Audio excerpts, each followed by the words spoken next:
ان الحمد للہ نحمده ونستعینه ونستغفره ونعوذ باللہ من شرور انفسنا ومن سیئات اعمالنا من يهده اللہ فلا مضل له ومن يضلل فلا هادی له واشهد ان لا الہ الا اللہ وحدہ لا شریک له واشهد ان محمدا عبده ورسوله اما بعد فان خیر الحدیث کتاب اللہ وخیر الہدی ہدی محمد صلی اللہ علیہ وآلہ وسلم وشر الامور محدثاتها وکل محدثۃ بدعہ وکل بدعۃ ضلالہ وکل ضلالۃ فی النار۔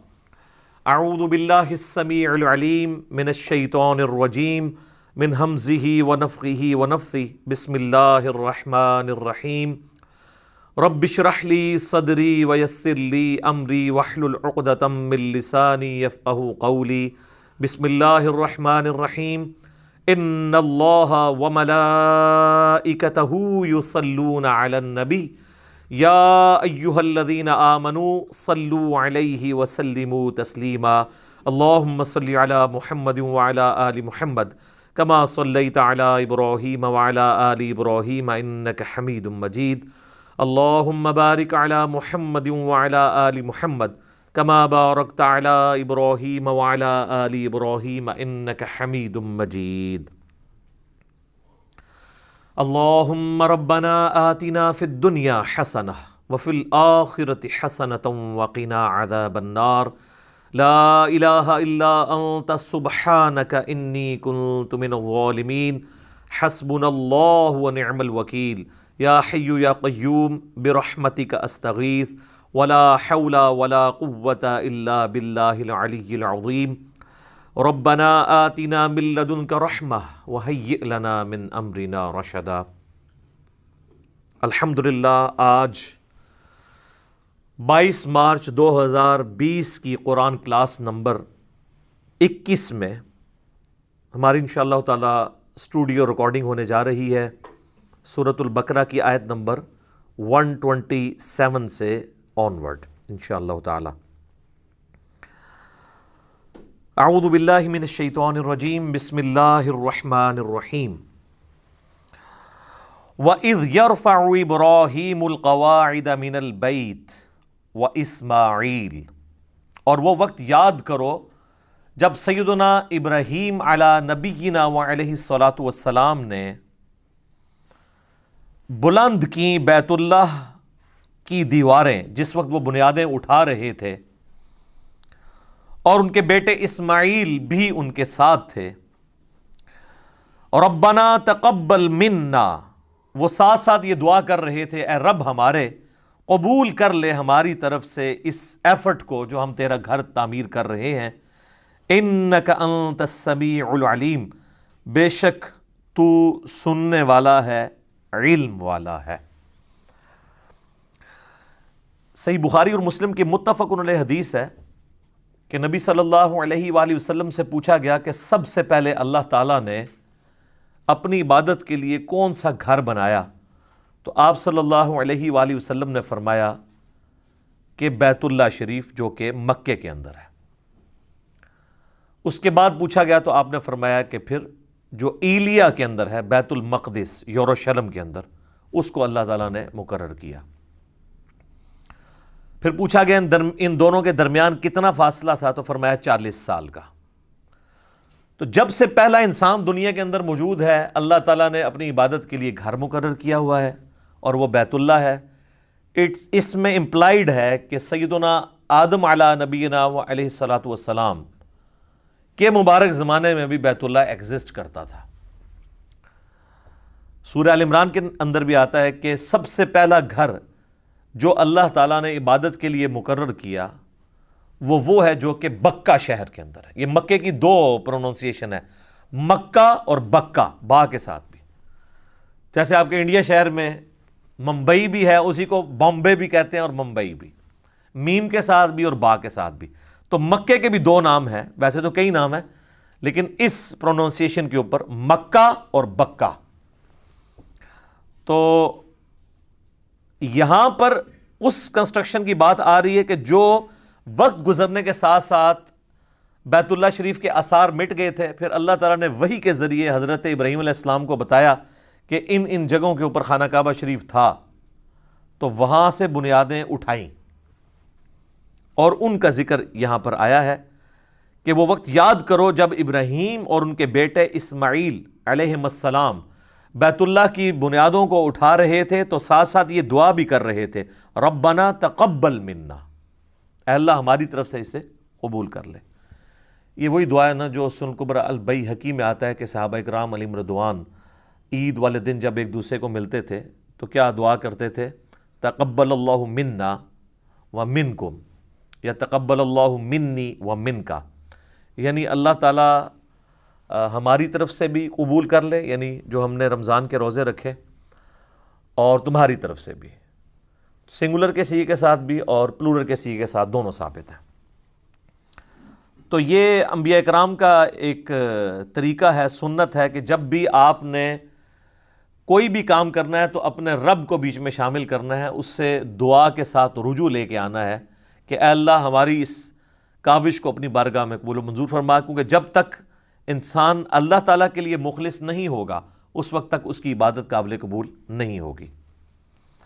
بے شک تو سننے والا ہے، علم والا ہے، یعنی اللہ تعالیٰ ساری مخلوقات کو سنتا ہے، نہ صرف سنتا ہے بلکہ ہر چیز اس کے علم میں ہے کہ کون شخص اللہ تعالیٰ کے لیے اخلاص شو کر رہا ہے اور کون شخص جو ہے وہ دکھلاوے کے لیے سب کچھ کر رہا ہے۔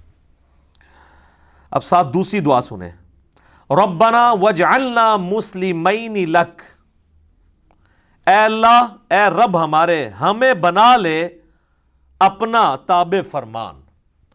یہ ویسے اردو زبان کے اندر نا لفظ بولا جاتا ہے فرما بردار، یہ اردو لنگوسٹک کے اندر یہ لفظ غلط ہے۔ فرمان بردار کا مطلب ہوتا ہے فرمان اٹھا کر چلنے والا، ٹھیک ہے؟ جس طرح ریڑا بردار، جس نے ریڑی کا بوجھ اٹھایا ہوا ہے، تو فرمان بردار کو یا فرما بردار جو ہم لفظ بولتے ہیں یہ بھی غلط العام لفظ ہے۔ اس کا مطلب فرمان اٹھا کے چلنے والا لفظ ہے اصل میں تابع فرمان، فرمان کی اتباع کرنے والا، خالی چکے نہ ٹرتا رہے جو ویسے چکے ٹر رہے ہیں۔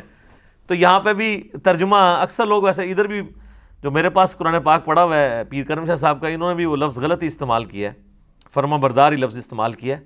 یہ لفظ ہے تابع فرمان، اے رب ہمارے بنا لے ہمیں اپنا تابع فرمان، وَمِن ذُرِّيَّتِنَا، اور ہماری اولاد کو بھی، اُمَّةً مُسْلِمَةً لَكَ، ہماری اولاد کے اندر ایسی جماعت پیدا کر دے جو تیرے ساتھ تابع فرمان ہو، مسلم ہو۔ دیکھیں مسلم کا لفظ کانٹینیوسلی 2 دفعہ ہے، اور یہ لفظ حضرت ابراہیم علیہ السلام کی ایک خوبی ہے جو قرآن حکیم میں جگہ جگہ آئی ہے۔ ما کان ابراہیم یہودیا ولا نصرانیا، ابراہیم نہ تو یہودی تھے نہ نصرانی تھے، ولیکن کان حنیفا مسلما، بلکہ وہ سب سے ٹوٹ کر ایک اللہ کے ہو گئے تھے اور اللہ کے تابع فرمان تھے، وما کان من المشرکین، اور مشرک نہیں تھے۔ مسلم کا مطلب ہوتا ہے ٹو سبمٹ یور ول، اپنی مرضی کسی اور کے سپرد کرنا، مراد یہ کہ میں تو اپنے آپ سے دستبردار ہوتا ہوں، جو تیری مرضی، اسے کہتے ہیں مسلم۔ بل ملت ابراہیم حنیفا وما کان من المشرکین، پیروی کرو ابراہیم علیہ السلام کی ملت کی جو مشرک نہیں تھے۔ هو سماکم المسلمین من قبل وفی ھذا ملت ابیکم ابراہیم، یہ سورہ حج کی آیت نمبر 78 ہے۔ پیروی کرو ابراہیم علیہ السلام کی ملت کی، هو سماکم المسلمین، جنہوں نے تمہارا نام مسلم رکھا تھا، من قبل وفی ھذا، اس قرآن کے نزول سے پہلے بھی اور اس قرآن کے اندر بھی اللہ نے تمہارا نام کیا رکھا ہے؟ مسلم، سر تسلیم خم کرنے والا۔ اور یہ واحد مقام ہے سورہ حج کا جہاں پہ مسلم ایز اے ورڈ استعمال ہوا ہے، ایز اے اسم۔ باقی جگہ مسلم اپنے آپ سمجھ لیں لغت کے معنوں میں تابع فرمان کے طور پہ آیا ہے۔ اس لیے جب ہم کہتے ہیں نا اپنے آپ کو مسلم کہیں، وہ کہتے ہیں نہیں، مسلم کا مطلب یہ نہیں ہے کہ آپ نے اپنے آپ کو مسلم کہنا ہے، مطلب یہ ہے کہ اللہ کا تابع فرمان ہونا ہے۔ یا ایھا الذین آمنوا اتقوا اللہ حق تقاتہ ولا تموتن الا وانتم مسلمون، اے ایمان والو اللہ کا تقوی اختیار کرو جیسا کہ حق ہے، اور دیکھنا تمہیں موت نہ آئے مگر تم مسلم مرنا، یعنی اللہ کے تابع فرمان مرنا، اللہ تعالیٰ کی اطاعت میں تمہیں موت آئے۔ تو وہ کہتے ہیں یہاں مسلم کا مراد یہ نہیں ہے، بیسیکلی وہ یہ جسٹیفائی کرنا چاہ رہے ہوتے ہیں کہ آپ اپنے آپ کو سنی، شیعہ، بریلوی، دیوبندی، اہل حدیث یہ ان چیزوں میں بانٹ سکتے ہیں۔ تو وہ کہتے ہیں بریلوی بھی مسلم ہے لیکن یہ والا مسلم نہیں، وہ کہتے ہیں مسلم تابع فرمان، تو ہم اللہ کو مانتے ہیں، اس کے رسول کو مانتے ہیں، ان کی مانتے ہیں، دیوبندی بھی یہی کہیں گے، اہل حدیث بھی۔ تو یہ جو سورۃ الحج کی آیت نمبر 78 ہے نا، ہوا سماکم المسلمین من قبل وفی ھذا، اس نے تمہارا نام مسلم رکھا ہے اس قرآن کے نزول سے پہلے، اور اللہ نے اس کتاب میں تمہارا نام مسلم رکھ دیا، یعنی ہم ابراہیمی ہیں، ابراہیم نے ہمارا نام بھی، ہوا سماکم تمہارا اسم۔ وہ جب ہم بھی کوئی اس طرح کی اور آیت پیش کریں نا، ربما یود الذین کفروا لو کانوا مسلمین، کافر قیامت والے دن یہ خواہش کریں گے کاش ہم دنیا میں مسلم ہوتے۔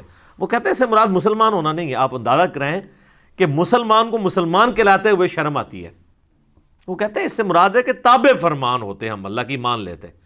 تو اس حوالے سے قرآن میں صرف ایک ہی آیت ہے جو ان کا منہ بند کر سکتی ہے، ہوا سماکم المسلمین، سورۃ الحج آیت نمبر 78۔ تو یہاں پہ بھی دیکھ لیں، یہ مسلم ہماری صفت بھی ہے اور نام بھی ہے۔ کیا بات ہے جی مسلمان کی، مسلمان تو ہم لفظ استعمال کر لیتے ہیں اردو میں یا فارسی میں۔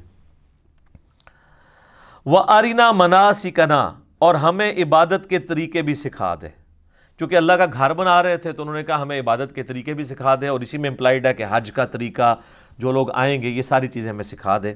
وَتُبْ عَلَيْنَا، اور ہم پر اپنی توجہ فرما۔ اچھا، اللہ تعالیٰ کا نام بھی ہے التواب، اور مخلوق بھی تواب ہے۔ مخلوق اس اعتبار سے تواب ہے کہ مخلوق جب اللہ کی طرف رجوع لاتی ہے نا تو اللہ تعالیٰ بندے کی طرف رجوع لاتا ہے۔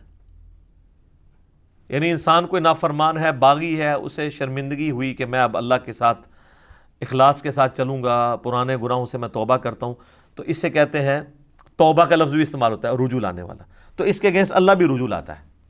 جو بخاری مسلم دونوں میں حدیث ہے کہ اللہ تعالیٰ کو اپنے گنہگار بندے کی توبہ پہ اتنی خوشی ہوتی ہے، اس کو مثال سے آپ علیہ السلام نے بیان کیا کہ اگر کوئی شخص کسی ریگستان میں ہو اور اس کا سارا سامان اس کے اونٹ کے اوپر لدا ہوا ہو، اور وہ تھوڑی دیر کے لیے سستائے کسی جگہ پر، اور اس کی آنکھ کھلے تو وہ سارا اونٹ ساز و سامان سمیت وہاں سے غائب ہو، اور اب کئی مہینے کی مسافت کے اوپر ریگستان ہی ہے، وہ سواری تھی جو چل سکتی ہے، یہ اونٹ ہی ہے جو ریگستان میں 1 مہینے تک بغیر پانی پیے چل سکتا ہے، وہ پانی سٹور کر لیتا ہے، تو اب وہ ایک جگہ لیٹ کے اپنی موت کا انتظار کرنا شروع کر دے کہ اب تو میں بچ ہی نہیں سکتا، کیونکہ چلوں گا بھی تو ریگستان پار تو نہیں کر سکتا۔ اسی دوران اس کی آنکھ لگے اور جب دوبارہ کھلے تو اس کا اونٹ سامنے اس کے ہو، تو اس کو جتنی خوشی ہوگی نا، اس سے زیادہ خوشی اللہ کو ہوتی ہے جب کوئی گنہگار بندہ اس کی طرف رجوع لے آتا ہے۔ استغفر اللہ الذی لا الہ الا ہو الحی القیوم واتوب الیہ۔ اللہم انت ربی لا الہ الا انت خلقتنی وانا عبدک وانا علی عہدک ووعدک ما استطعت اعوذ بک من شر ما صنعت ابوء لک بنعمتک علی وابوء بذنبی فاغفر لی فانہ لا یغفر الذنوب الا انت۔ یہ سید الاستغفار ہے جو صحیح بخاری کے اندر آیا ہے۔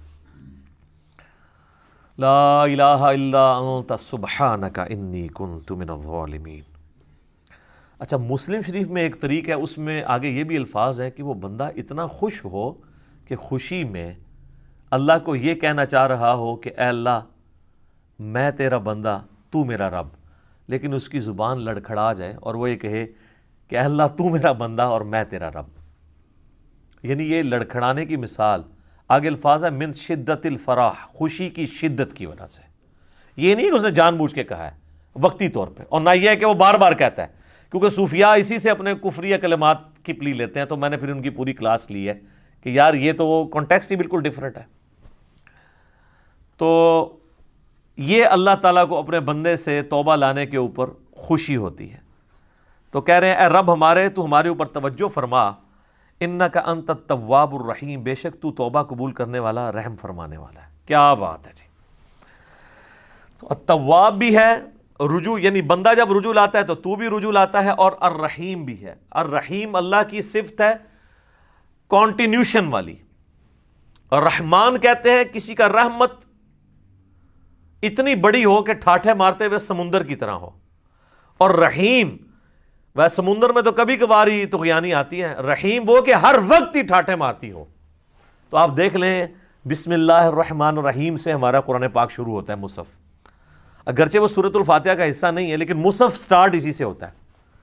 اللہ الرحمن بھی ہے اور الرحیم بھی ہے، اس کی رحمت ٹھاٹھے مارتے ہوئے سمندر کی طرح ہے اور کنٹینیوشن کے ساتھ ہے۔ سمندر میں تو کبھی کبھی اس طرح جوش آتا ہے، اللہ کی رحمت ہر وقت جوش میں رہتی ہے۔ بخاری اور مسلم کی متفق علیہ حدیث ہے، نبی صلی اللہ علیہ وآلہ وسلم فرماتے ہیں اللہ تعالیٰ نے مخلوقات کی پیدائش سے پہلے اپنے عرش پہ اپنے پاس یہ عبارت لکھ لی تھی کہ میری رحمت میرے غضب پہ سبقت لے جائے گی، اور قرآن حکیم میں کئی جگہ یہ مضمون آیا ہے کہ اللہ نے اپنے اوپر لازم کر لیا ہے کہ وہ ہر حال میں رحم ہی کرے گا، یعنی رحم والی صفت اللہ کی ڈومیننٹ ہے۔ اگرچہ اللہ عدل فرمانے والا ہے، عدل کا تقاضا تو یہ تھا ہمارے نزدیک کہ رحم اور غضب برابر ہوتا، لیکن اس کی رحمت اس کے غضب پر سبقت لے جاتی ہے۔ لے جی، اب حضرت ابراہیم علیہ السلام کی دعا آ رہی ہے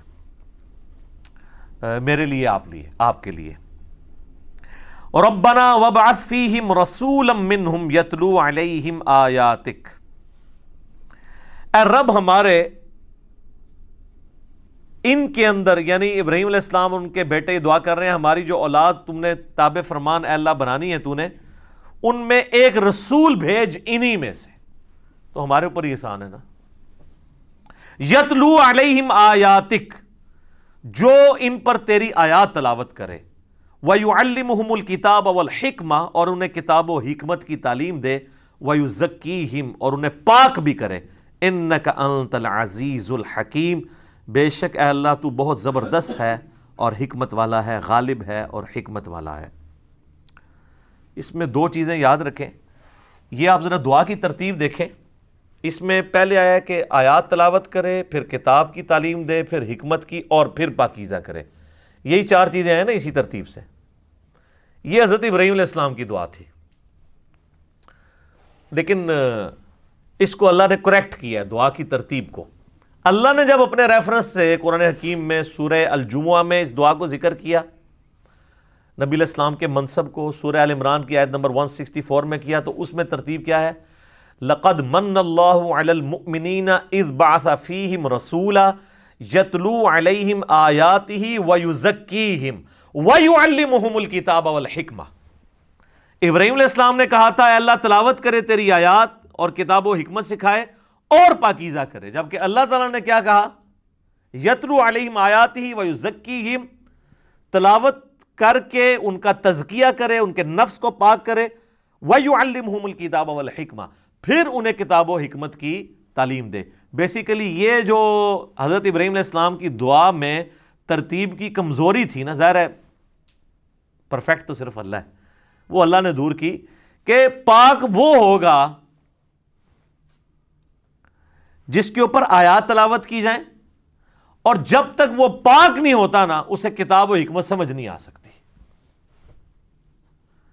تو اس میں تلاوت کرے تیری آیات اور ان کو سکھائے کتاب و حکمت اور پاک کرے، جبکہ اللہ نے کیا کہا؟ یتلو علیہم آیاتہ ویزکیہم ویعلمہم الکتاب والحکمہ وان کانوا من قبل لفی ضلال مبین، اور اس سے پہلے یہ لوگ کھلی گمراہی میں تھے۔ اسی کانٹیکسٹ میں ایک جامعہ ترمذی میں حدیث ہے، نبی صلی اللہ علیہ وآلہ وسلم سے پوچھا گیا کہ آپ پہ نبوت کب واجب ہوئی؟ تو آپ نے فرمایا میں اللہ کے ہاں اس وقت بھی نبی لکھا ہوا تھا جب آدم مٹی اور پانی کے درمیان تھے، یعنی اللہ تعالیٰ کے ڈیوائن علم میں نبی صلی اللہ علیہ وآلہ وسلم اس وقت بھی نبی تھے جبکہ آدم علیہ السلام بھی پیدا بھی نہیں ہوئے تھے، اللہ کے علم میں۔ اس کو سپورٹیو ایک حدیث ہے جو مسند امام احمد میں صحیح سند کے ساتھ ہے، اور سنن کبریٰ البیہقی کے اندر موجود ہے، دلائل النبوہ امام بیہقی کی کتاب کے اندر، المستدرک للحاکم کے اندر، صحیح ابن حبان کے اندر، کہ نبی علیہ السلام نے فرمایا میں اللہ کے ہاں اس وقت بھی خاتم النبیین لکھا ہوا تھا۔ اور یہ دونوں حدیثیں کنزیکٹیو مشکات میں نبی علیہ السلام کے فضائل کے چیپٹر میں بھی آپ کو مل جائیں گی۔ میں اللہ کے ہاں اس وقت بھی خاتم النبیین لکھا ہوا تھا جب آدم علیہ السلام مٹی اور پانی کے درمیان تھے، میں دعائے ابراہیم ہوں. یہ دعائے ابراہیم آ گئی. دعائے ابراہیم کیا ہے؟ سورۃ البقرہ آیت نمبر 129، ربنا وابعث فیہم رسولا، اے اللہ رسول بھیج دے. نبی علیہ السلام کی پیدائش کی، دنیا میں آنے کی دعا ابراہیم علیہ السلام نے کی ہے اور ان کے بیٹے اسماعیل نے. تو حضور نے کہا میں دعائے ابراہیم ہوں. اس کے آگے الفاظ ہیں میں دعائے ابراہیم ہوں، میں عیسیٰ کی بشارت ہوں، میں اپنی ماں کا وہ خواب ہوں جو انہوں نے پیدائش کے وقت دیکھا کہ ان کے لیے ایسا نور ظاہر ہوا جس سے شام کے محلات بھی روشن ہو گئے. نبی علیہ السلام کی والدہ نے حضور کی پیدائش کے وقت ایک نور دیکھا تھا اور ان کو اللہ نے وہاں مکے میں بیٹھے ہوئے شام کے محلات، جو رومن امپائر سب سے بڑی اس وقت کی سپر پاور تھی، اس کا جو گڑھ آپ سمجھ لیں آج کے اعتبار سے وائٹ ہاؤس دکھا دیا. امریکہ ہے نا. تو آپ علیہ السلام کی والدہ کو بتا دیا گیا تھا کہ آپ کا جو آپ سے بیٹا پیدا ہو رہا ہے نا، یہ کوئی عام انسان نہیں ہوگا، شام کے محلات بھی جو ہے وہ مغلوب ہو جائیں گے، وہاں پہ بھی اللہ کا پیغام پہنچے گا. پھر لوگوں نے دیکھا ہے شام مسلمانوں کے پاس آیا ہے، حضرت عمر کے دور میں فتح ہوا ہے ٹل 1917 تک. یہ تو اب 100 سال گزرے ہیں نا، ہم سے چھن گیا، ورنہ مسلسل 1300 سال تک. بیچ میں ایک دو دفعہ رومنز آئے ہیں، وہ صلاح الدین ایوبی نے فتح کر لیا تھا دوبارہ، وہ شام مسلمانوں کے پاس ہی رہا. ابھی بھی یہودی زبردستی یہ بات ہے، لیکن ان کا سٹیٹس بھی ہے کہ وہ بھی ڈر ڈر کے وہاں زندگی گزار رہے ہیں. فی الوقت نام کا ہی قبضہ ہے ان کا. یہ بھی انشاءاللہ آپ کو پتہ ہے 2023 کے اندر، یہ 2020 چل رہا ہے نا، 3 سال کے بعد ٹرکی سے پابندیاں اٹھنے والی ہیں. جو آپ کو پتہ ہے سلطنت عثمانیہ ٹوٹی تھی نا، پہلی جنگ عظیم میں جرمنی کا ساتھ دے دیا تھا ٹرکش نے، باقی سارے دوسری طرف تھے، چاہے وہ امریکہ ہو، برٹن ہو، فرانس ہو. تو پہلی جنگ عظیم میں جرمنی کو شکست ہوئی، اس کی وجہ سے ٹرکی بھی ٹکڑے ٹکڑے ہو گیا، ورنہ تو سب سے بڑی ریاست دنیا کی یہی تھی. پورا میڈیٹرینین سی کے اراؤنڈ جتنا کچھ ہے، یورپ اور ایشیا، یہ سب کچھ ان کے پاس تھا. عراق ان کے پاس تھا، حرمین ان کے پاس تھا، فلسطین سے لے کے مصر، الجزائر، یہ سارا آدھا سمجھ لیں افریقہ بر اعظم، یہ سب سلطنت عثمانیہ تھی. اتنی بڑی کوئی امپائر نہیں تھی. یہ ابھی ٹوٹی 1917 کے اندر جب یہ معاملہ ہوا. تو اس وقت بالفور ڈیکلیریشن ہوئی جس میں یہ اجازت مل گئی ان کو کہ یہ آ کے یہودی یہاں پہ اپنی آباد کاری کر سکتے ہیں.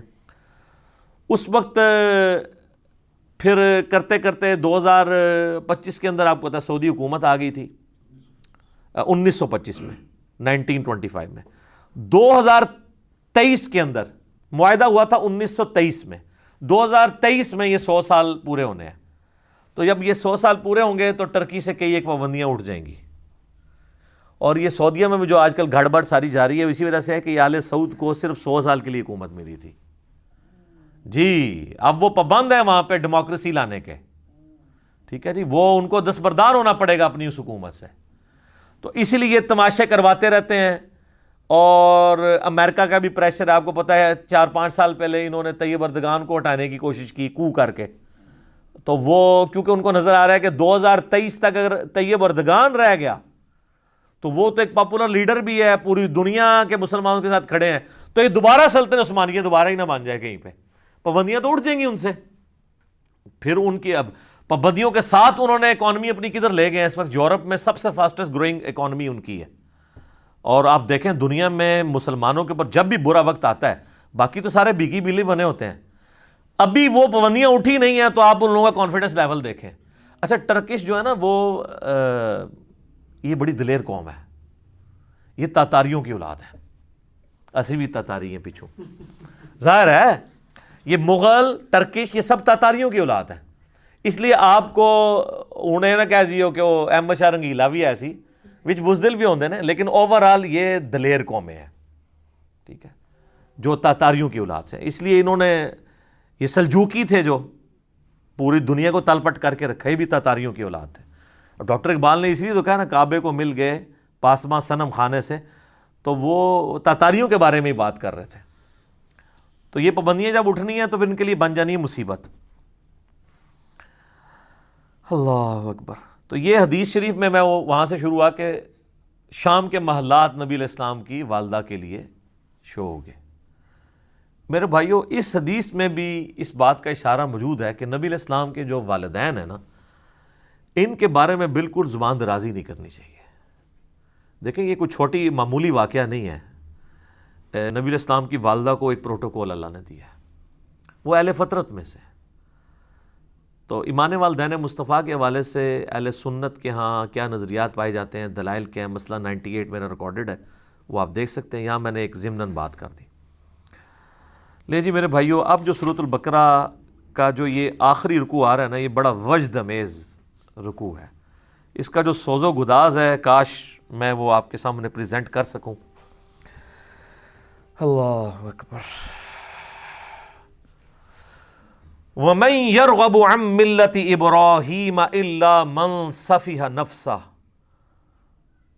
اور کون روح گردانی کر سکتا ہے ابراہیم کی ملت سے سوائے اس کے کہ جس کو اس کے نفس نے احمق بنا دیا ہو۔ کوئی مینٹل اور پاگل ہی ہوگا جو اپنے آپ کو ابراہیم کی ملت سے الگ کرے۔ ہائے ہائے ہائے۔ وَلَقَدِ اصْطَفَيْنَاهُ فِي الدُّنْيَا، اور بے شک ابراہیم تو وہ تھا جسے ہم نے چن لیا تھا اس دنیا میں۔ نبی علیہ السلام کا بھی ایک مبارک نام ہے مصطفیٰ۔ مصطفیٰ کہتے ہیں چنے ہوئے کو۔ وَإِنَّهُ فِي الْآخِرَةِ لَمِنَ الصَّالِحِينَ، اور بے شک ابراہیم آخرت میں ضرور بالضرور ہمارے نیکوکار بندوں میں شامل ہوگا۔ اِذْ قَالَ لَهُ رَبُّهُ أَسْلِمْ، اور یاد کرو جب بھی اس کے رب نے اس سے کہا کہ ابراہیم، آرڈر آیا سر تسلیم خم، قال اسلمت لرب العالمین، تو اس نے فوراً کہا کہ میں اپنے رب کے حضور سر تسلیم خم کرتا ہوں۔ اللہم اجعلنا منہم، اللہم من نحییتہ منا فاحیہ علی الاسلام ومن توفیتہ منا فتوفہ علی الایمان، رضیت باللہ ربا وبالاسلام دینا وبمحمد نبیا۔ کیا سوز و گداز ہے جی۔ مجھے بتائیں، رب کی تعریف اپنی مخلوق کے لیے اس سے زیادہ کسی کی تعریف ہو سکتی ہے؟ کہ اللہ کہہ رہا ہے کہ پاگل ہوگا جو ابراہیم سے روح گردانی کرے۔ وہ تو وہ تھا جسے ہم نے چن لیا تھا دنیا میں بھی اور آخرت میں بھی ہمارے مقرب بندوں میں سے ہوگا۔ اور وہ ایسا تھا کہ جب بھی اس کے رب نے اسے کہا نا کہ ابراہیم تیار ہو جا، اس نے یہ نہیں کہا کہ یا اللہ سوچ لواں یا کچھ تھوڑا ٹائم مل جائے یا کوئی تعویل کر لے۔ حتیٰ کہ سورہ الصافات کی آیت نمبر 100، 101، 2 اور 3 میں آتا ہے کہ ایک خواب اللہ نے دکھایا حضرت ابراہیم کو کہ جی وہ اپنے بیٹے کو قربان کر رہے ہیں۔ انہوں نے اٹھ کے کوئی اللہ سے نہیں کہا کہ یا اللہ خواب بھی ہے، کوئی تعبیر، کوئی دسنی، یہ وہ کہ ارادہ ہے، کوئی آئیں بائیں شائیں، سیدھا بیٹے کو بلایا ہے جناب۔ اور بیٹے کی عمر کیا ہے اس وقت؟ ہارڈلی 12 سال عمر ہے۔ اور بیٹا کون سا؟ 87 سال کی عمر میں وہ بچہ ملا ہے، 87 سال تک بے اولاد رہے ہیں۔ اور جب حضرت ابراہیم کی عمر 99 ایئرز ہوئی ہے، 99 ایئر کا بندہ تو اپنی لائف کنکلوڈ کر بیٹھا ہوتا ہے، اس کے بڑھاپے کا، اور قرآن میں الفاظ ہی بڑے سوزناک ہیں، اللہ تعالیٰ فرماتا ہے دردناک الفاظ ہیں۔ اللہ کہتا ہے جب وہ چلنے پھرنے کے قابل ہوا نا اس کے ساتھ، تو ہم نے ساتھ ہی اس کو خواب دکھا دیا۔ ہوئے ہوئے، اس سے تو بہتر تھا بچہ ہوا ہی نہ ہوتا، وہ کم آزمائش تھی۔ تو قربانی کا کہا تو پہنچ کے جناب پہلے بیٹے کو بلا کے کہا کہ میں یہ دیکھ رہا ہوں۔ اگر بیٹا بھی ایسا سے انہوں نے کہا جی کر گزرے، اور دیکھیں اللہ کہتا ہے پھر انہوں نے اس کو جبین کے بال لٹایا اور چھری ہاتھ میں پکڑی، پھیرنے لگے تو اللہ کی طرف سے معجزہ ظاہر ہوا اور ایک فدیہ آ گیا، اور کہا کہ ابراہیم تو نے اپنا وعدہ سچا کر دکھایا۔ واقعی یہ سب سے بڑی آزمائش تھی جی حضرت ابراہیم علیہ السلام پہ۔ یہ ایک باپ سمجھ سکتا ہے جس کی اولاد ہو کہ کتنی بڑی آزمائش ہے۔ قال اسلمت لرب العالمین، انہوں نے ہمیشہ یہ کہا اللہ حاضر ہوں۔ اب اللہ تعالیٰ اس پیغمبر جس کے ایمان کا یہ لیول تھا نا، اس کی کوالٹیز بتا رہا ہے کہ وہ کیسا پیغمبر تھا، اس نے کس کمٹمنٹ کے ساتھ لائف گزاری ہے، اور اس کے بعد وہ جب موت کی طرف جانے لگا ہے تو اس نے اپنی اولاد کو کیا نصیحت کی ہے۔ کوئی پراپرٹی تقسیم کرنے کی، کوئی بینک بیلنس کی، کوئی یہ نصیحتیں نہیں ہیں۔ نصیحت کیا ہے؟ وَوَصَّى بِهَا إِبْرَاهِيمُ بَنِيهِ وَيَعْقُوبُ، اور وصیت کی ابراہیم نے اپنے بیٹوں کو اور یعقوب نے بھی اپنے بیٹوں کو. ابراہیم علیہ السلام کے دو بیٹے تھے، اسماعیل اور اسحاق. اسحاق علیہ السلام کے آگے سے بیٹے تھے یعقوب، اور ان کے آگے 12 بیٹے تھے جن میں حضرت یوسف علیہ السلام بھی شامل ہیں. تو اللہ تعالیٰ ہمارا یہ دونوں پیغمبروں نے اپنے بچوں کو نصیحت کی، اور کیا کہا؟ یہ موت کے وقت نصیحت ہو رہی ہے، وہ آگے ذکر بھی آ جائے گا کہ یہ نزع کے عالم میں وہ کہہ رہے ہیں. یا بنی، اے میرے بچوں، ان اللہ اصطفیٰ لکم الدین، بے شک اللہ تعالیٰ نے چن لیا ہے تمہیں دین کے لیے. فلا تموتن الا وانتم مسلمون، دیکھنا تمہیں موت نہ آئے مگر اس حال میں کہ تم مسلم مرنا. اب آپ لاکھ کہتے رہے کہ یا اللہ میں تو بریلوی مرنا ہے. میں بھی خیر 2002 میں جب عمرے پہ گیا تو میں نے غلاف کعبہ پکڑ کے دعا کی تھی، یا اللہ منو بریلوی ماری. حالانکہ یہ دعا کرنی چاہیے تھی. تو دعائیں قبول نہ ہوں تو پریشان نہ ہوا کریں، اس میں خیر ہی ہوتی ہے. حالانکہ ایک بریلوی ہے، دیوبندی ہے، اہل حدیث ہے، شیعہ ہے، سب کو یہ دعا کرنی چاہیے کہ اللہ مجھے موت نہ دینا مگر اس حال کے اندر کہ میں مسلم مروں. ہائے ہائے ہائے ہائے. تو میرے بھائیو، یہ مسلم جو لفظ ہے نا جی، یہ اللہ کو بڑا پسند ہے. ہوا سماکم المسلمین، اس نے تمہارا نام مسلم رکھا ہے. اللہ اکبر. ام کنتم شہداء اذ حضر یعقوب الموت، کیا تم اس وقت موجود تھے جب یعقوب علیہ السلام پر موت آ پہنچی؟ یہ یہودیوں کو بیسیکلی ٹونٹ کیا جا رہا ہے، کیونکہ یہودی کہتے تھے نا یہودی ہو جاؤ تو کامیاب ہو جائیں گے. تو اللہ تعالیٰ فرما رہا ہے کہ تم حضرت یعقوب کا بیٹا تھا نا یہودا، جس کی وجہ سے یہودی نسبت ہے، تو تم حضرت یعقوب کے ماننے والے ہو. حضرت یعقوب کا یہ لقب ہے اسرائیل، ان کا نام ہے اسرائیل. اسرائیل کا مطلب ہے اللہ کا بندہ. تو اسرائیل نام سے ہمیں کوئی چڑ نہیں ہے، اسرائیل ملک بھی ہے نا. تو اب قرآن کی صورت بھی ہے، سورہ بنی اسرائیل آئے جو سورت نمبر 17 ہے، اس کا نام سورۃ الاسراء بھی ہے. تو اللہ تعالیٰ ہمارا یہودیوں، کیا تم اس وقت وہاں موجود تھے جب یعقوب علیہ السلام کی موت کا وقت قریب تھا؟ ان کے 12 بیٹے وہاں بیٹھے تھے، وہ اپنے بیٹوں کو نصیحت کر رہے تھے. اچھا، یہاں پہ بھی موت کا لفظ آیا ہے، وصال شریف نہیں آیا. جب آ پہنچی موت ان پر. اذ قال لبنیہ، جب انہوں نے اپنے بیٹوں سے پوچھا، ما تعبدون من بعدی، بتاؤ میرے مرنے کے بعد تم کس کی عبادت کرو گے؟ ہائے ہائے ہائے. قالوا نعبد الہک و الہ آبائک ابراہیم و اسماعیل و اسحاق الہا واحدا. تو انہوں نے کہا کہ ہم عبادت کریں گے آپ کے رب کی، جو آپ نے تعارف کروایا ہے، اور آپ کے باپ ابراہیم اور اسماعیل اور اسحاق کے رب کی، الہ واحدہ، جو کہ اکیلا یکتا الہ معبود ہے. یہاں پہ دیکھیں، حالانکہ حضرت یعقوب کے جو بیٹے ہیں، اسماعیل تو ان کے اس اعتبار سے چچا لگتے ہیں، کیونکہ ان کے جو ڈائریکٹ دادا ہیں وہ تو حضرت اسحاق ہیں، اسماعیل تو نہیں ہے، کیونکہ اسحاق کی اولاد سے نا. لیکن یہاں پہ انہوں نے حضرت اسماعیل کو بھی باپ کہا ہے. تو یہاں سے یہ بات پتہ چلی کہ چچا کے لیے بھی باپ کا لفظ بولا جا سکتا ہے. ٹھیک ہے، اسی کو میں نے دلیل بنایا تھا. صحیح مسلم کی جو حدیث ہے کہ تیرا باپ اور میرا باپ آگ میں ہے، اس میں یہ الفاظ نہیں تھے کہ تیرا والد اور میرا والد آگ میں ہے. وہ نبی علیہ السلام نے اپنے چچا کی طرف نسبت کی تھی. وَنَحْنُ لَهُ مُسْلِمُونَ، اور ہم اسی کے تابع فرمان ہیں. پھر مسلم کا لفظ آ گیا جی، کیا بات ہے. اچھا، بعض لوگوں نے اس سے بابے ثابت کیے. وہ کہتے ہیں دیکھیں حضرت یعقوب کے بیٹے بھی کہہ رہے ہیں ابا جی اسی تہاڈے دین دے پیچھے ہیں، تقلید ثابت کی ہے اس سے. او ظالموں، ان کا باپ جو ہے وہ امام نہیں ہے، وہ پیغمبر ہے. تو ہم بھی تو یہ کہتے ہیں کہ تم بھی اپنے باپوں کو چھوڑ کے محمد رسول اللہ کی اتباع کرو. اس سے تقلید ثابت کی ہوئی ہے. تقلید کی یہ دلیل میں یہ آیت لے کے آتے ہیں کہ آپ ہمیں جناب بڑا تانا دیتے ہو کہ ہم اپنے آباء و اجداد کے دین کے اوپر ہیں. وہ ہم کیا کہتے ہیں، قرآن تو جگہ جگہ یہی کہتا ہے کہ جب کبھی بھی انبیاء نے دعوت پیش کی تو انہوں نے کہا کہ بل وجدنا علیہ آباءنا، ہم تو اس کی پیروی کریں گے جو ہمارے آباء و اجداد پہ نازل ہوا. تو اللہ فرماتا ہے تمہارے آباء و اجداد اگر گمراہ تھے تو گمراہوں کی پیروی کرو گے. تو یہاں پہ کہتے ہیں یہاں سے تقلید ثابت ہوئی. انہوں نے سیدھا سیدھا کہا کہ ہم اپنے باپ اور اپنے دادے اور اپنے چچا ان کے دین کے اوپر ہیں. تو سر یہ ان کا جو باپ ہے وہ بھی پیغمبر ہے، ان کا جو باپ ہے وہ بھی پیغمبر ہے، ان کا جو باپ ہے وہ بھی پیغمبر ہے، تو چچا بھی پیغمبر ہے۔ صحیح بخاری میں حدیث ہے، نبی علیہ السلام نے کہا، کیا بات ہے، کریم ابن کریم ابن کریم ابن کریم، یوسف بن یعقوب بن اسحاق بن ابراہیم، یعنی چاروں پوری نسل جو ہے، ویسے تو آگے بھی چلتی ہے، یوسف کا باپ یعقوب، ان کا باپ اسحاق اور ان کا باپ ابراہیم علیہم السلام اجمعین۔ تلک امۃ قد خلت، یہ ایک بڑی عظیم امت تھی جو گزر چکی، ہائے ہائے، تم لوگ ان کے نام کے اوپر ہی کھا رہے ہو۔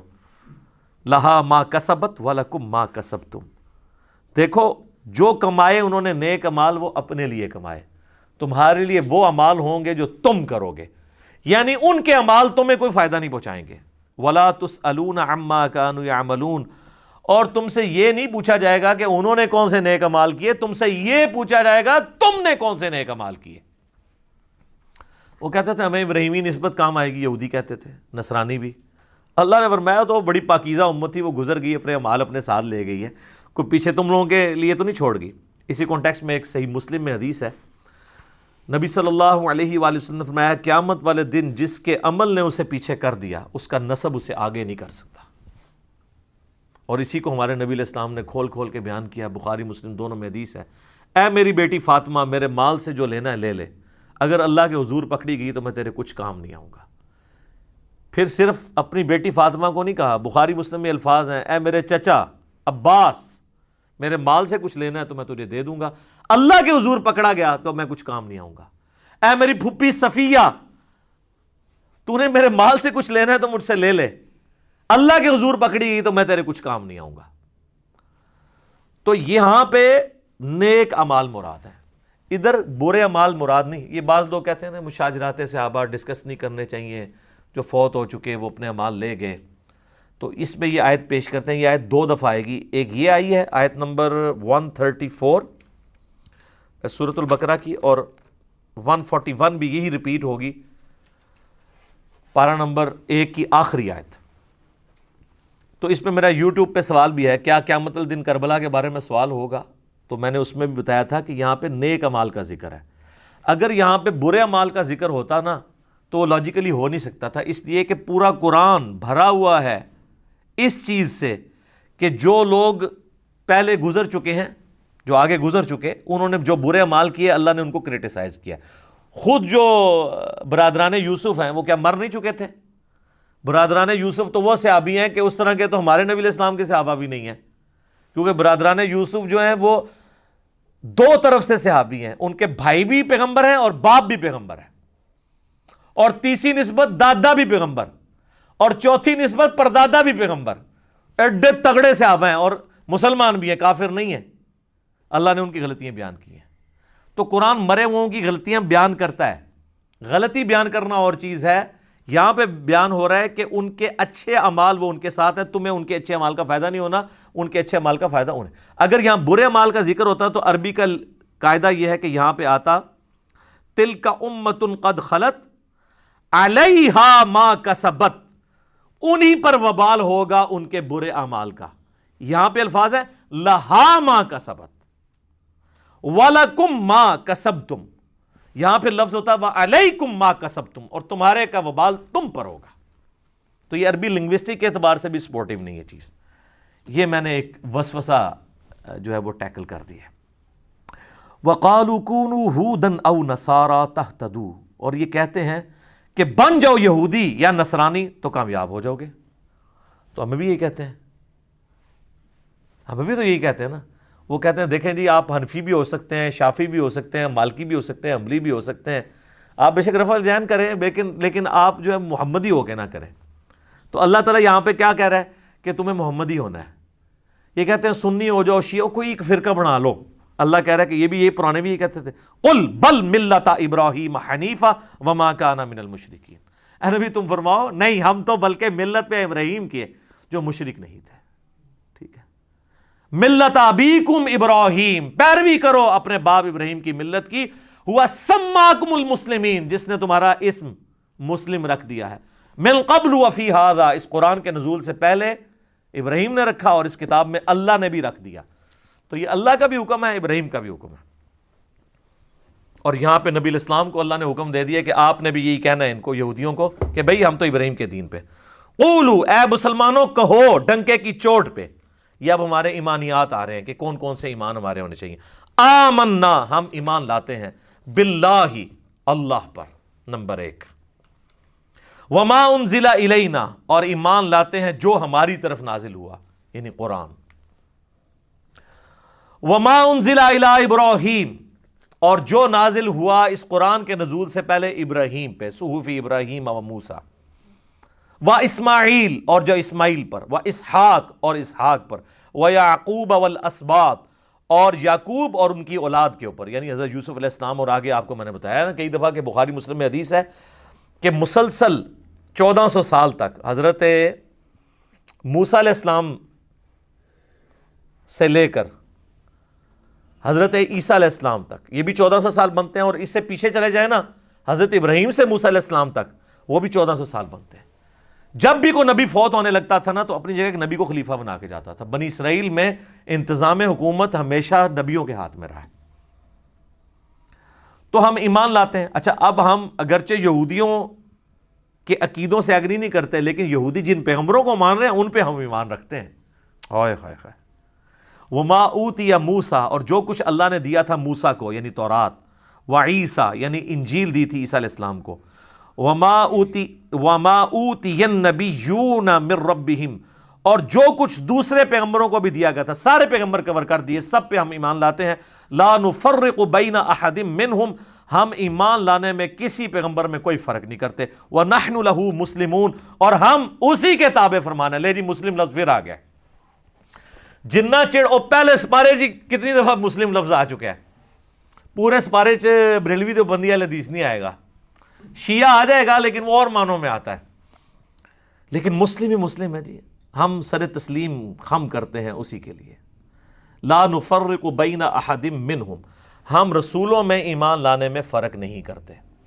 تو یہاں پر میرے بھائیوں دو عقیدوں کو سمجھ لیں، ایک ہے تفضیل بین الرسل، یعنی انبیاء میں فضیلت دینا ایک پیغمبر کو دوسرے پیغمبر کے اوپر، اور دوسرا عقیدہ ہے تفریق بین الرسل، رسولوں میں فرق کرنا۔ تو اسلام کہتا ہے کہ رسولوں میں ایمان لانے میں آپ نے فرق نہیں کرنا، یہ تو ہے حرام اور کفری عقیدہ۔ البتہ تفضیل بین الرسل جو ہے، ایک نبی کو دوسرے نبی کے اوپر فضیلت دینا بشرطے کہ دوسرے پیغمبر کی تنقیص نہ کی جائے، تو یہ قرآن کی ڈاکٹرن میں بالکل درست ہے۔ تِلْكَ الرُّسُلُ فَضَّلْنَا بَعْضَهُمْ عَلَى بَعْضٍ، یہ رسول ہیں، ہم نے بعض رسولوں کو بعض پہ فضیلت دی ہے۔ پارہ نمبر 3 اسی سے سٹارٹ ہوگا انشاءاللہ، میں وہاں پہ جا کے اسے تفصیل سے بیان کروں گا۔ یہاں پہ موٹی بات سمجھ لیں کہ ایمان لانے میں آپ فرق نہیں کر سکتے، البتہ فضیلت میں فرق ہے، اس فرق کو بیان کرنا بھی جائز ہے بشرطے کہ تنقیص نہ ہو۔ صحیح بخاری اور مسلم کی متفق علیہ حدیث ہے کہ ایک مسلمان اور یہودی کا جھگڑا ہوا۔ یہودی نے کہہ دیا کہ اللہ تعالیٰ نے حضرت موسیٰ علیہ السلام کو سارے جہان والوں پہ فضیلت دی۔ مسلمان نے کہا کہ اللہ تعالیٰ نے محمد صلی اللہ علیہ وآلہ وسلم کو سارے جہان والوں پہ فضیلت دی۔ اسی لڑائی کے دوران مسلمان نے تھپڑ مار دیا یہودی کے، وہ شکایت لے کے آیا نبی علیہ السلام کے پاس، تو آپ صلی اللہ علیہ وآلہ وسلم نے فرمایا کہ مجھے اس طرح پیغمبروں پہ فضیلت مت دو، اللہ کی قسم قیامت والے دن جب مخلوقات کو اٹھایا جائے گا تو میں دیکھوں گا کہ مجھ سے پہلے ہی حضرت موسیٰ علیہ السلام اللہ کے عرش کا پایہ تھامے ہوئے کھڑے ہوں گے۔ مجھے نہیں پتا کہ ان پہ قیامت کی بے ہوشی طاری نہیں ہوئی، یا اس بے ہوشی کے سبب جو دنیا میں اللہ کی تجلی کی وجہ سے بے ہوش ہوئے، جو سورۃ الاعراف کی آیت نمبر 143 کے اندر آتی ہے، اللہ تعالیٰ نے قیامت کی بے ہوشی ان سے ختم کر دی ہے۔ تو ایک جزوی فضیلت موسیٰ علیہ السلام کی نبی علیہ السلام نے بیان کی، اور پھر وہیں پہ آپ نے الفاظ استعمال کیے، آپ نے فرمایا کہ مجھے یونس علیہ السلام پہ بھی فضیلت مت دو۔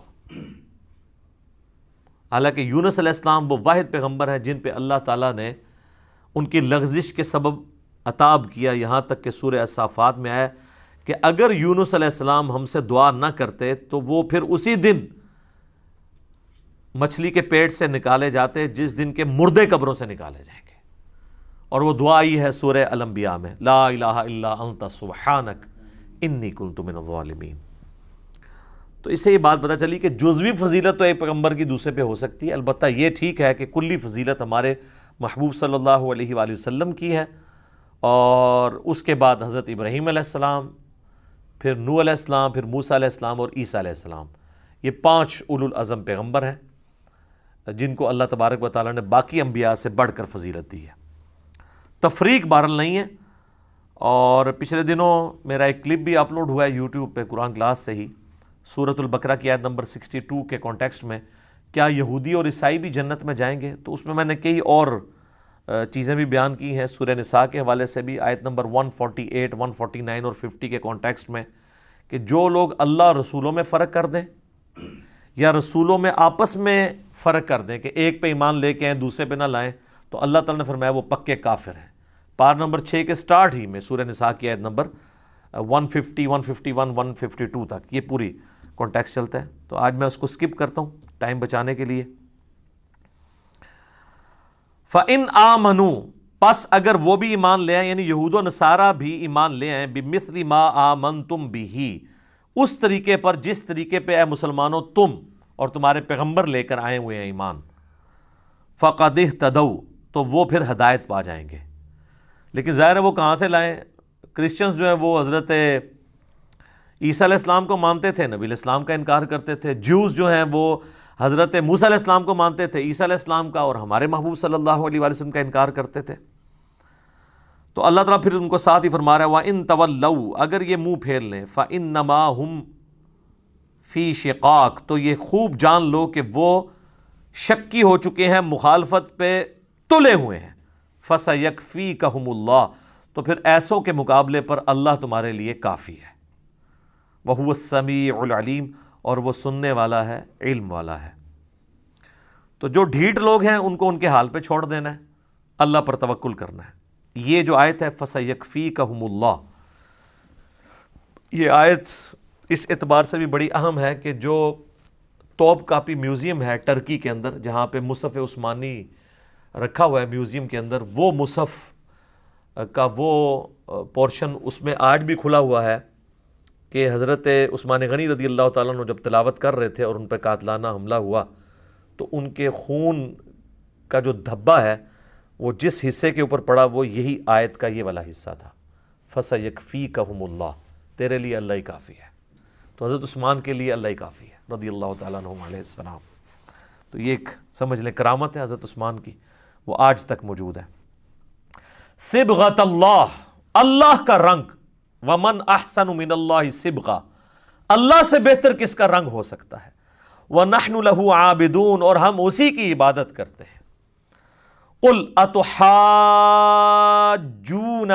فِي اللَّهِ، اے نبی ان سے فرماؤ اے یہود و نصارہ، کیا تم اللہ کے بارے میں ہم سے جھگڑا کرتے ہو حالانکہ اللہ کو تم بھی مانتے ہو، یہودی بھی اور نصرانی بھی. وَهُوَ رَبُّنَا وَرَبُّكُمْ، جبکہ وہ ہمارا بھی رب ہے اور تمہارا بھی رب ہے. اللہ تو سانجھا ہے. سورہ ال عمران میں بھی آگے چل کے آئے گا آیت نمبر 64 میں، قُلْ يَا أَهْلَ الْكِتَابِ تَعَالَوْا إِلَىٰ كَلِمَةٍ سَوَاءٍ بَيْنَنَا وَبَيْنَكُمْ أَلَّا نَعْبُدَ إِلَّا اللَّهَ. اہل کتاب آؤ اس ایک بات پہ تو ہم اکٹھے ہو جائیں جو تم میں اور ہم میں کامن ہے کہ ہم مت پوجیں کسی کو سوائے اس کے. وَلَنَا أَعْمَالُنَا وَلَكُمْ أَعْمَالُكُمْ، ہمارے لیے ہمارے اعمال ہوں گے، تمہارے لیے تمہارے اعمال ہوں گے. وَنَحْنُ لَهُ مُخْلِصُونَ، اور ہم اسی کے لیے اپنے دین کو خالص کرتے ہیں. یہ 3 ٹرمنالوجیز آئی ہیں، اللہ تعالیٰ نے اہل ایمان کی نشانی بتائی ہے. پہلی کیا آئی ہے؟ سورہ البقرہ کی آیت نمبر 136 میں، وَنَحْنُ لَهُ مُسْلِمُونَ، اے مسلمانوں تم یہ کہو کہ ہم اللہ کے سامنے مسلم ہوتے ہیں، سر تسلیم خم کرتے ہیں. پھر آئی 138 نمبر آیت میں، وَنَحْنُ لَهُ عَابِدُونَ، ہم اسی کے عبادت گزار ہوتے ہیں. اور پھر 139 میں آئی وَنَحْنُ لَهُ مُخْلِصُونَ، اور ہم اپنے دین کو خالص کرتے ہیں اس کے لیے. ام تقولون ان ابراہیم واسماعیل واسحاق ویعقوب والاسباط كانوا هودا او نصارا، کیا یہ لوگ کہتے ہیں کہ ابراہیم اور ان کے بیٹے اسماعیل و اسحاق اور ان کے آگے سے بیٹے یعقوب اور ان کی پوری اولاد یہودی یا نصرانی تھے؟ قل اانتم اعلم ام اللہ، اے نبی ان سے فرماؤ کیا تم زیادہ جانتے ہو اللہ سے بھی؟ اللہ نے تو ان کے موت کے وقت کا ذکر کر دیا ہے۔ یہ کنٹیکسٹ وہ چل رہا ہے کہ حضرت یعقوب نے اپنی موت کے وقت جب اپنے بچوں سے پوچھا تو انہوں نے کہا مسلم ہوں گے، تو اللہ تو ہمارا ان کی موت کے وقت میں وہاں پر تھا، جیسا کہ اس کی شان کے لائق ہے۔ تم اللہ کو یہ بتانا چاہ رہے ہو کہ وہ یہودی یا نصرانی ہونے کی وصیت کر کے گئے تھے اپنے ماننے والوں کو، وہ تو مسلم ہونے کی وصیت کر کے گئے تھے۔ کیا تم اللہ سے زیادہ جانتے ہو؟ وَمَنْ أَظْلَمُ مِمَّنْ كَتَمَ شَهَادَةً عِنْدَهُ مِنَ اللَّهِ، اس سے بڑھ کر ظالم کون ہے جو اللہ کی گواہی کو چھپا دیتا ہے جو اللہ کی طرف سے آئی ہے۔ یعنی یہود و نصارہ تمہاری کتابوں میں آخری پیغمبر کی نشانیاں موجود تھیں، تم نے جان بوجھ کے ان کے اوپر پردہ ڈالا، اپنی پبلک کو پتہ نہیں چلنے دیا، تو سب سے بڑے ظالم تو تم ہو۔ وَمَا اللَّهُ بِغَافِلٍ عَمَّا تَعْمَلُونَ، اور اللہ تعالیٰ غافل نہیں ہے جو کچھ تم کرتوت کر رہے ہو۔ اس کے اندر دھمکی چھپی ہوئی ہے کہ یہ جو کرتوت کر رہے ہو دنیا میں اگر اللہ نے نہ بھی پکڑا، آخرت میں تمہاری پکڑ آئے گی۔ تِلْکَ أُمَّةٌ قَدْ خَلَتْ، ہاں وہ ایک عظیم امت تھی گزر گئی، لہا ما کسبت، اپنے اعمال اپنے ساتھ لے گئی، جو انہوں نے نیک اعمال کیے تھے وہ انہوں نے اپنے لیے کیے تھے۔ وَلَكُمْ مَا كَسَبْتُمْ، اور تمہارے لیے تمہارے اعمال ہوں گے، تمہیں یہ نسبت کام نہیں آئے گی کہ ہم ابراہیمی ہیں، نہیں۔ وَلَا تُسْأَلُونَ عَمَّا كَانُوا يَعْمَلُونَ، اور تمہیں یہ نہیں پوچھا جائے گا کہ وہ کیا کیا کرتے تھے، تمہیں یہ پوچھا جائے گا کہ تم کیا اعمال لے کر آئے ہو۔ اللہ اکبر۔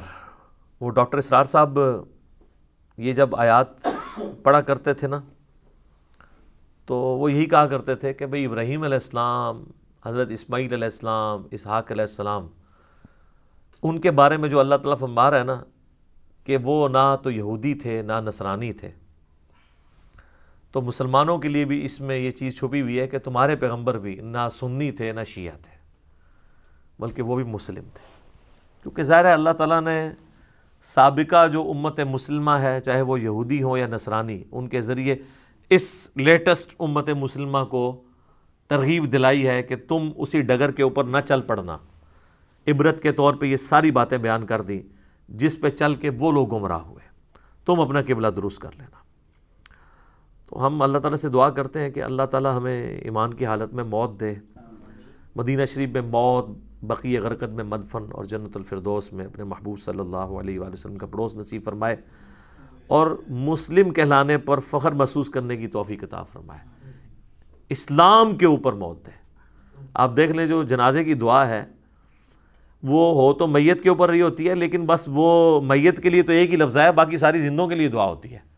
اللہم اغفر لی حینا، پہلی دعا ہے اے اللہ بخش دے ہمارے زندوں کو، و میتینا، اور ہمارے مردوں کو، و شاہدینا، اور ان کو جو یہاں پہ موجود ہیں، و غائبینا، اور جو یہاں پہ موجود نہیں ہیں، و ذکرینا و انثانا، اور مرد ہوں یا عورت ہوں سب کو بخش دے۔ تو یہ ہمارے لیے دعائیں آگے، اللہم من احییتہ منا فاحیہ علی الاسلام، اے اللہ ہمیں اگر زندہ رکھنا تو اسلام پہ زندہ رکھنا، ومن توفیتہ منا فتوفہ علی الایمان، اور اگر ہمیں موت دینا تو ایمان کی حالت میں موت دینا۔ پڑھنے جنازہ گئے ہیں آپ اور دعائیں ساری اپنے لیے ہو رہی ہیں سوائے ایک دعا کے۔ تو یہ جنازہ اس لیے نہیں رکھا گیا ہوا کہ اس صرف میت کا پروٹوکول ہے، بلکہ میت کے اوپر آخرت کو بھی یاد کرنا ہے۔ جو صحیح مسلم میں حدیث ہے کہ میں تمہیں منع کرتا تھا قبروں پہ جانے سے، کیونکہ نئی نئی قوم بت پرستی سے پھری تھی، اب میں تمہیں حکم دیتا ہوں کہ تم قبروں پہ جاؤ تاکہ تمہیں آخرت کی یاد آئے۔ تو جنازہ بھی آخرت کی یاد کے لیے ہے، اس لیے نہیں ہے کہ آپ جا کے وہاں پہ اپنے واٹس ایپ چیک کرنا شروع کر دیں، موبائل پہ میسیجز چیک کرنا شروع کر دیں۔ آپ دیکھ رہے ہوتے ہیں کہ وہاں پہ بھی لوگ یہی کچھ کر رہے ہوتے ہیں زیادہ تر، ایون چھوٹا سا جنازہ ہوتا ہے اس میں بھی موبائل آف کرنے کے لیے تیار نہیں ہوتے، اس کے اندر موبائل کتنے لوگوں کے بول رہے ہوتے ہیں، یہ آپ غفلت کا عالم دیکھ لیں لوگوں کا۔ اللہ تعالیٰ سے دعا ہے جو حق بات میں نے کہی اللہ تعالیٰ ہمارے دلوں میں راسخ فرمائے، اگر جذبات میں میرے منہ سے کوئی غلط بات نکل گئی اللہ تعالیٰ ہمارے دلوں سے معاف کر دے، ہمیں معاف بھی فرما دے، ہمیں کتاب و سنت کی تعلیمات پر عمل کر کے دوسرے بھائیوں تک پہنچانے کی توفیق عطا فرمائے۔ سبحانک اللہم و بحمدک، اشہد ان لا الہ الا انت استغفرک واتوب الیک وما علینا الا البلاغ المبین۔ جزاکم اللہ خیرا۔